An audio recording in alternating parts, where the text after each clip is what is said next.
usually discuss my lessons with my wife before I present them. She's lucky if she even gets a hint of what it's about beforehand. Now that's mostly because I want her to get as much impact from the lesson as everyone else does. She knows how much effort I put into them, and I think of it as a little bit of a reward for what she puts up with. No spoilers. One of the side effects of this is that I'm usually on my own to come up with lesson ideas, but not this time. Erica gave me the spark of inspiration for this one, so I thought that she should get credit for that, as well as for all that a good Christian wife does to support her husband. I may be the one standing up here in front of you, but I know that I don't do this alone. So now to the lesson. I've never been a very good fan. I've never lost my mind over a musician, actor, or athlete. I'm not much into hero worship. Oh, I've liked a lot of things and a lot of people over the years, but it never went very far. As far as idolizing people goes, I think my lack of obsession has served me well. People are flawed, no matter who they are or how good they are at something, and nothing has taught me that lesson better than the Bible. It's hard to find people to really look up to in this life, and it's hard to separate what they do for work from the things that they do in their own personal lives.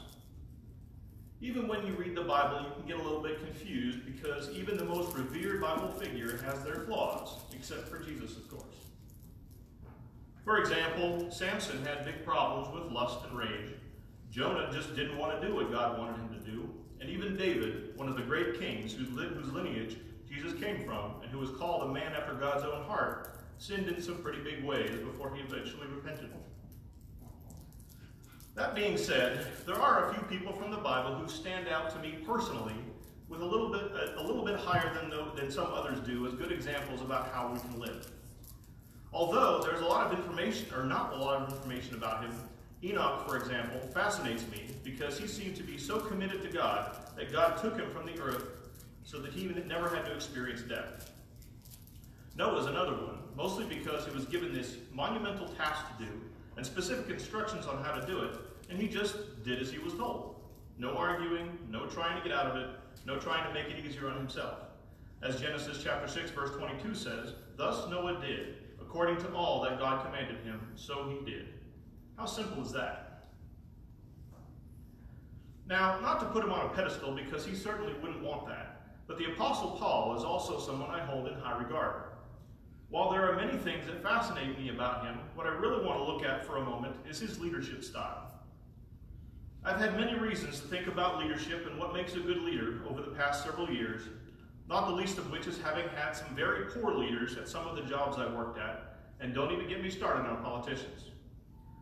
One of the things that bothers me the most about how many of today's supervisors and managers manage is when they punish or reward everyone when not everyone deserves it.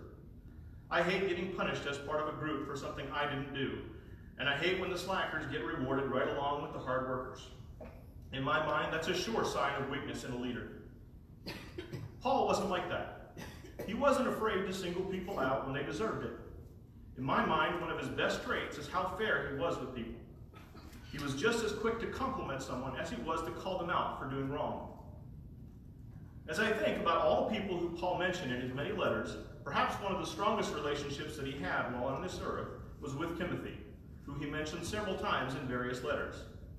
Philippians chapter 2, beginning in verse 19 says, "But I trust in the Lord to send Timothy to you shortly, that I may also be encouraged when I know your state.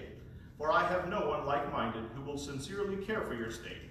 For all seek their own, not the things which are of Christ Jesus. But you know his proven character, that as a son with his father he served with me in the gospel." There were many others who Paul also mentions in positive ways in his letters. Like, for example, in Colossians he mentions Epaphras and Onesimus, as well as Tychicus, who he also mentions in Ephesians. In Philippians he mentions Epaphroditus and Clement. In 2 Timothy he mentions Priscilla and Aquila, and there are probably a few others that I'm missing. Paul was also quick to commend whole congregations, as in Philippians chapter 4, verse 15, where he says, "Now you Philippians know also that in the beginning of the gospel, when I departed from Macedonia, no church shared with me concerning giving and receiving, but you only."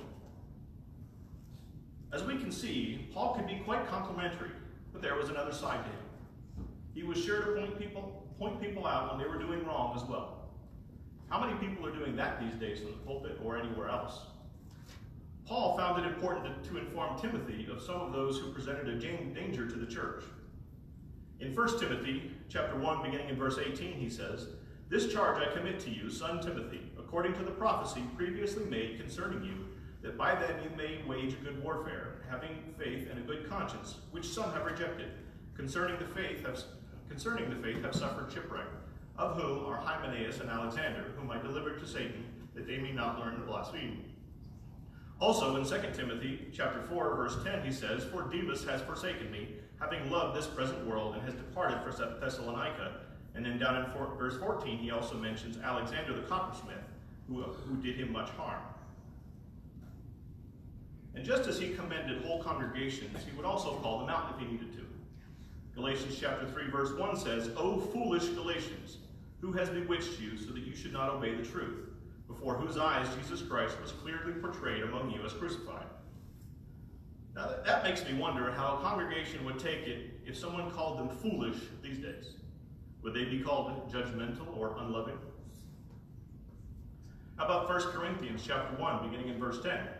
"Now I plead with you, brethren, by the name of our Lord Jesus Christ, that you all speak the same thing, and that there be no divisions among you, but that you be perfectly joined together in the same mind and in the same judgment.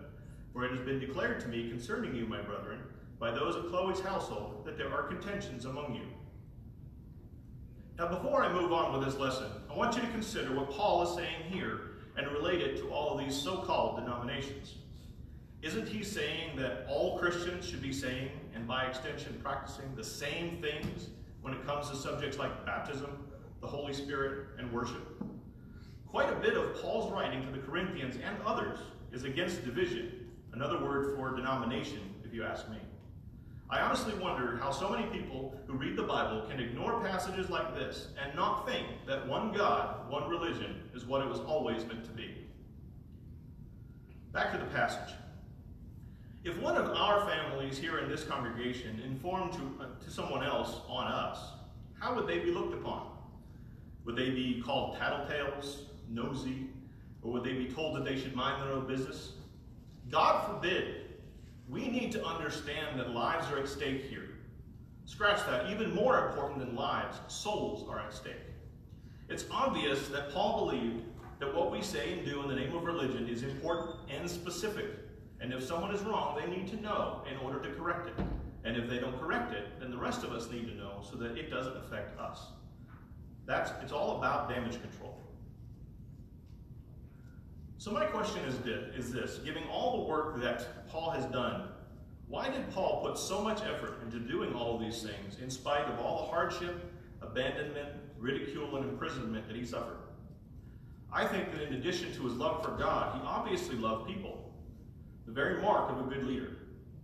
He knew that his work mattered, that it counted for something to the church, to those like us who would join the church because of his teachings, and because God says what he says, and he wants what he says to remain pure and unchanged by man.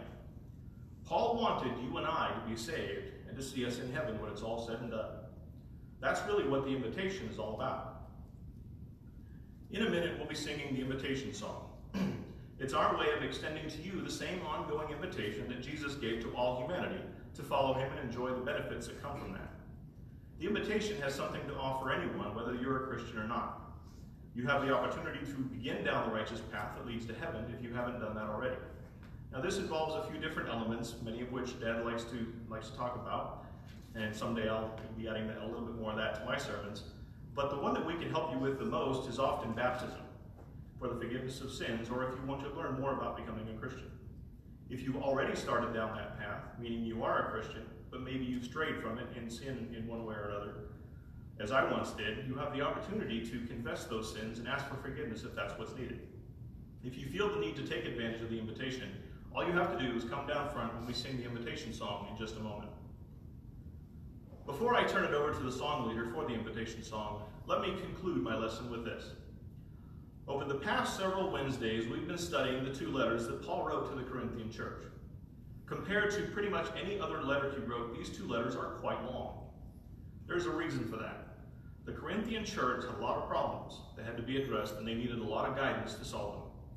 It almost seems as though there might be a correlation between the size of the letter and how much trouble they were in at the time. Taking that into account, I'd like to leave you with this question that my wife asked me, which inspired this lesson. If Paul were alive today, and he was to write a letter to this congregation, or to you personally, what kinds of things would he have to say, and how long would that letter be?